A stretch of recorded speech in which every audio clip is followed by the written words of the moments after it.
இது ஃப்ரூட்டா என்னன்னு கூட எனக்கு தெரியாது. ஏன் இதை சாப்பிட்லாமான்னு கூட எனக்கு தெரியாது. உங்ககிட்ட சில விஷயங்களை நான் ஷேர் பண்ணணுன்னு ஆசைப்பட்றேன்.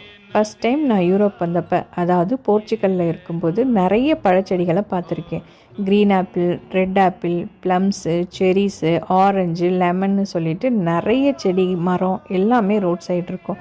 ஆனால் அதை யாருமே நின்று பறித்து சாப்பிட்டது கிடையாது.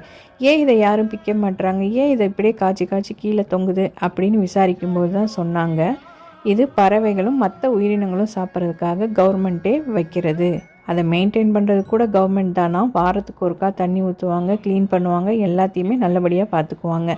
எனக்கு ரொம்ப ஆச்சரியமாக இருந்துச்சு. உண்மையை சொல்லணும்னா அதை பறித்து நான் சாப்பிட்ருக்கேன். கீழே கிடக்கிற நல்ல ஆப்பிளெல்லாம் பொறுக்கி எடுத்து கூட சாப்பிட்ருக்கேன். ஃபிக்கு மரத்துலேருந்து ஃபிக்கெல்லாம் கூட நாங்கள் பறித்து சாப்பிட்ருக்கோம். ஆனால் பெல்ஜியம் வந்ததுக்கப்புறம் அந்த மாதிரி நிறைய ட்ரீஸ் பார்த்தது கிடையாது. ஒரு சில இடங்களில் இப்போவும்